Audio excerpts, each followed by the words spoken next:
নমস্কার, health plus অনুষ্ঠানে আপনাদের সকলকে স্বাগত। আমি তন্নিষ্ঠা রয়েছি আপনাদের সঙ্গে। দক্ষিণ ভারতের অন্যতম শীর্ষ মাল্টি সুপার স্পেশালিটি হাসপাতাল যশোদা হসপিটালস হায়দ্রাবাদ 1989 সাল থেকে আধুনিক চিকিৎসা প্রযুক্তি ও মানবিক যত্নের সমন্বয়ে কোটি কোটি মানুষের জীবনে এনে দিয়েছে নতুন আশা। সমাজিগুড়া, সেকেন্দ্রাবাদ, মালাকপেট ও হাইটেক সিটিতে 4টি অত্যাধুনিক ইউনিটে রয়েছে প্রায় 4000 বেড, যেখানে চিকিৎসায় নিয়োজিত বিশ্বমানের চিকিৎসকের দল। Cancer care, cardiac, neuro, ortho, transplant সার্ভিসেসের সঙ্গে রয়েছে অত্যাধুনিক এমআর, লিনাক ও রোবটিক সার্জারির সুবিধাও। যশোদা হসপিটালস হায়দ্রাবাদ, আপনার সুস্থতার বিশ্বাস, আপনার জীবনের নতুন অধ্যায়। আজকের আলোচনার বিষয় গ্যাস্ট্রোএন্টারোলজির সমস্যা। স্টুডিওয়ে আমাদের সঙ্গে আছেন চিকিৎসক doctor Kiran Peddi, senior consultant gastroenterologist, director centre for IBD, Yashoda hospital, Somajiguda, Hyderabad, Telangana. আপনাকে স্বাগত টিভি 9 বাংলায়। ফার্স্টেই doctor, I would like to ask you, I frequently get gas, bloating, এই ধরনের সমস্যাগুলো মানে গ্যাস ব্লোটিংয়ের সমস্যা নিয়ে অনেকে ডক্টরের কাছে যান। So, what is the main reason behind this problem, gas bloating? Is it because of diet? Very common question. Both every day we keep seeing it. So, common reasons for this is number one, excess acidity. ज़्यादा acid बनने से problem होने का chances रहता। दूसरा जो है IBS भी रहने का चांसेस रहता। इरिटेबल बाउल सिंड्रोम बोलते हो, मतलब जो भी टेस्ट आप करो, जो पूरा टेस्ट नॉर्मल आ जाता। So patient gets every normal test, but still वो सफरिंग होते रहता। क्यों हो रहा बोले तो when you do the investigation we find out that all the test will come on normal, but intestines are sensitive. अंतड़ी थोड़ा नाजुक बन जाते। अंतड़ी नाजुक बन जाने के कारण से जो भी गैस बनता वो ज़्यादा महसूस होता, ज़्यादा तकलीफ होते रहता, ब्लोटिंग होते रहता, डकार होते रहता, वॉमिटिंग भी होने के चांसेस रहता। सो जिसको ये प्रॉब्लम्स रहता उनको एक बार एंडोस्कोपी करने का ज़रूरत रहता। एंडोस्कोपी में we look for ulcers, we look for inflammation, we look for H. pylori bacteria का भी इन्फेक्शन आने का चांसेस रहता। ये पूरा टेस्ट करने के बाद डिसाइड करना है कि कुछ एंटीबायोटिक्स लेने हैं, नहीं तो कुछ अलग प्रोबायोटिक लेने का चांसेस है, नहीं तो एंटासिड से काम चलता। So depending on the reason we can treat the cause. जो एंडोस्कोपी है इसको करने से बहुत लोग डरते हैं। करेक्ट, इसको लेके अगर कुछ बोलते हैं। या वेरी गुड पॉइंट। सो एंडोस्कोपी मतलब मुंह से पाइप डाल के अंतरी फूड पाइप और स्टमक को देखने का टेस्ट जो है उसको एंडोस्कोपी कहते हैं। Previously about 10 years ago or 5 years ago endoscopy used to be very difficult procedure. अभी क्या हो रहा है, एंडोस्कोपी करने से यशोदा हॉस्पिटल में we have a specific protocol.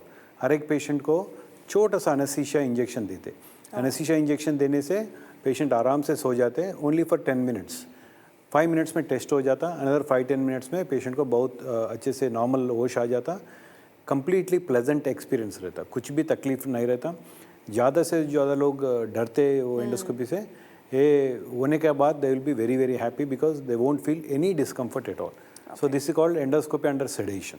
एनेस्थीसिस्ट के सुपरविजन से होता। थोड़ा इंजेक्शन देने के बाद भी एंडोस्कोपी स्टार्ट करते, patient will have a very pleasant experience, no problem too. মানে যাদের অনেকের ভয় থাকে যে এন্ডোস্কোপিতে সমস্যা হতে পারে, ব্যথা লাগতে পারে, তাদের জন্য যশোদা হসপিটালসে কিন্তু এই ব্যবস্থাও রয়েছে যে একটা মিনিমাল একদম খুব কম সময়ের জন্য একটা অ্যানাস্থেশিয়া দিয়ে তারপরে এই এন্ডোস্কোপিটা সেখানে করা হয়, যেটাতে কোনো সমস্যা হয় না, কোনো ভয়ের কোনো কারণই নেই। নেক্সট क्वेश्चन আসা যাক। डॉक्टर, बहुत लोग पूछते हैं कि उन लोगों को लूज स्टूल होता है, इसका रीज़न क्या है? Again, it can be multiple reasons. So one could be, as I said, IBS, irritable bowel syndrome is one possibility. और दूसरा हो सकता है कि आजकल इंडिया में inflammatory bowel disease, both Crohn's and ulcerative ज़्यादा चल रहा। 10 years ago we rarely used to see these conditions. वो होने का भी पॉसिबिलिटी है। तीसरा जो होता food infection, simple food infection, food contamination से इन्फेक्शन होके लूज मोशंस, वॉमिटिंग होने का चांसेस रहता। सो IBS होने का चांसेस, IBD होने का चांसेस, नहीं तो इन्फेक्शन होने का chances. these three are common reason. इसके अलावा कभी कभी थायराइड बीमारी, थायराइड के बीमारी से भी इन्फेक्शन, इरिटेबिलिटी भी ज़्यादा होके लूज मोशंस होने का चांसेस रहता। और रेयर काजेस भी रहता, like celiac disease and some other rare cases will also be there. So we have to do proper investigations करके ही वो डिसाइड करके डायग्नोज प्रॉपर करके ट्रीटमेंट स्टार्ट करें तो results will be very good. अगर IBS है तो ट्रीटमेंट अलग रहता, IBD में ट्रीटमेंट अलग रहता, इन्फेक्शन में अलग रहता. So we have to find out by doing basic tests, sometimes colonoscopy again under sedation anesthesia. Then we find out the cause, exact reason पता करके उसको appropriate scientific treatment देने से results अच्छा होने के chances रहता.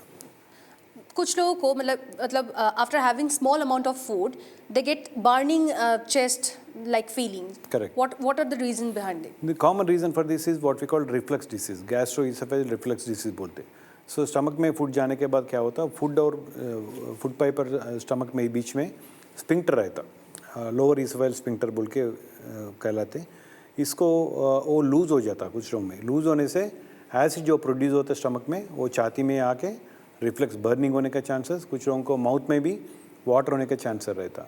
सो इसको भी एंडोस्कोपी के करने से पता करके अगर अल्सर है तो थोड़ा ज़्यादा डोज मेडिसिन देके कम कर सकते. अल्सर नहीं है, सिंपल एसिडिटी हो तो ट्रीटमेंट अलग रहता.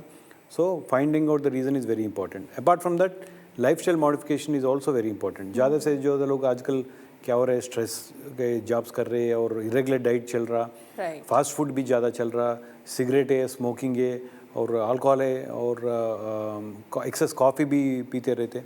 सो all these causes can cause excess acidity and reflux होने के चांसेस रहता. Lifestyle modification is very important. Regular food time पे लेना और रात में खाने के बाद 2 घंटे के बाद सोना and excess coffee, excess smoking, alcohol पूरा कम कर देना. And some people will take excess painkillers also. That can also cause reflux, acidity होने के chances रहता. लोग आजकल बहुत सामने जो हाथ के सामने जो मेडिसिन मिलते हैं गैस्ट्रो प्रॉब्लम के लिए, वो सब भी रेगुलर बेसिस पे लेते रहते हैं. वो क्या ठीक है? Ideally not.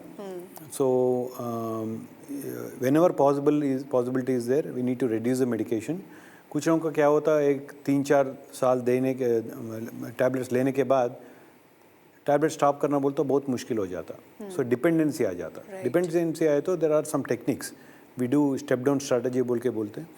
So initially we do every day, then we do alternate day. So there are some strategies where we can try and stop the medication. ज़्यादा से ज़्यादा मेडिसिन जितना कम होते उतना बेटर है. अगर कम नहीं कर सके तो सेफ मेडिकेशन भी है आजकल, वो सेफ मेडिकेशन लेके ज़्यादा दिन लेने के चांसेस है. আচ্ছা, অনেকের প্রশ্ন থাকে যে যখন তাদের স্টুলের সঙ্গে অনেক সময় ব্লাড আসে তো সেটার কারণ কি, সেটাও আমি একটু জানতে চাইবো স্যার. बहुत लोगों को ये क्वेश्चन रहता है कि स्टूल्स के साथ ब्लड निकलता है तो इसका रीजंस क्या, मतलब लोग डर जाते हैं कि उन लोगों का ये प्रॉब्लम है फिशर्स या फिर ऐसा कुछ प्रॉब्लम्स क्या उन लोगों के साथ हो रहा है या फिर ये भी मतलब ऐसा ही कुछ प्रॉब्लम्स की वजह से हो रहा है? Very important question this is, because the blood in the stool can be as simple as fissure piles or it can be a manifestation of cancer also. So any bleeding in the motion should not be neglected, should be immediately investigated by colonoscopy. अगर fissures piles है तो treatment simple tablet से control होने के chances रहता. कुछ लोगों को सर्जरी का भी ज़रूरत लग सकता. लेकिन अगर पॉलिप से नहीं तो कैंसर से ब्लीडिंग हो रहा बोले तो कोलोनोस्कोपी करने के बाद ही पता चलता. कोलोनोस्कोपी करके अगर सैंपल लेके टेस्टिंग करके अगर कैंसर का कुछ लक्षण है तो अर्ली स्टेज में डिटेक्ट करें तो results will be very good. अगर डिले डायग्नोसिस हो तो रिजल्ट्स भी इतना अच्छा नहीं रहता. So any bleeding should be investigated without any delay. আমাদের বাঙালিদের খাওয়া দাওয়ায় অনেক মশলা জাতীয় জিনিসপত্র ব্যবহার হয়, অনেক স্পাইসি খাবার দাবার জেনারেলি বাঙালি পদগুলোতে থাকে. তো সেক্ষেত্রে অনেক রকম প্রবলেম আমাদের ফেস করতে হয় বা অনেক সময় ডাইজেশন ইস্যু হয়. তো সেটা নিয়ে আমি একটু স্যারের থেকে জানতে চাইবো. স্যার, इन बंगाली फूड कल्चर मतलब ऐसा दिखने में मिलता है कि बहुत स्पाइसी लोग खाते हैं और उसके बाद लोअर एब्डोमेन में एक पेन होता है. इसका रीज़न क्या है और कैसे मतलब इसको मॉडिफाई कैसे करें और क्या करें? You're right. I mean, a lot of Bengali patients I get, both in Yashoda and here, they have a lot of gas problems, tummy pain and all these things. Bengali mein, as you said, the spices are more, can be more, and sometimes use mustard oil. So all these can cause increasing acidity and abdominal bloating, burning, pain भी होने के chances रहता. So थोड़ा diet में control करने से, small amount of food लेने से, स्पाइसेस कम करने से, मस्टर्ड ऑयल कम करने से और रेगुलर इंटरवल में खाना खाने से ये सिम्टम्स कम होने के चांसेस रहता. अगर फिर भी कम नहीं हो रहा बोले तो बेसिक इन्वेस्टिगेशन करके टैबलेट्स यूज़ करके उसको कम कर सकते. But bottom line is lifestyle also need to be improve. If some child is having some pains like that, So what are the reason behind that? Children में abdominal pain जो है ज़्यादा से ज़्यादा कुछ बीमारी नहीं रहता. Common reasons are constipation, gas trapping, sometime parasite infection. क्रीमी बोलते हैं ना, क्रीमी का इन्फेक्शन है तो भी पेट में दर्द होने का चांसर रहता. So in children we do basic test like X-ray, sometimes ultrasound. Basic test करके कुछ भी बीमारी नहीं है, अगर if you confirm there is no disease, we can treat simple laxative, simple pain killers दे के कम कर सकते. चिल्ड्रन में आजकल और क्या हो रहा, they are very prone for eating junk food. बाहर खाना खाते, फास्ट फूड खाते, KFC, McDonald's, Burger King. So all these are coming to India. So the dietary aspect is become very very regular. So we have to encourage children to eat regularly on time and healthy food खाने के लिए encourage करना. More of fruits, more of vegetables, water and physical activity. Lot of people now, childhood obesity is also increasing. So lot of children need to be encouraged for regular exercise, sports. वो थोड़ा कम होते जा रहे हैं. आजकल schools भी थोड़ा congested हो रहा, so no playground for schools. So lot of activities need to be incorporated into child's daily routine. মানে ডেইলি রুটিনে ফুড ডায়েট এগুলো চেঞ্জ করলে এবং এক্সারসাইজের মধ্যে থাকলে অনেক সমস্যার এমনিই সমাধান পাওয়া যায়.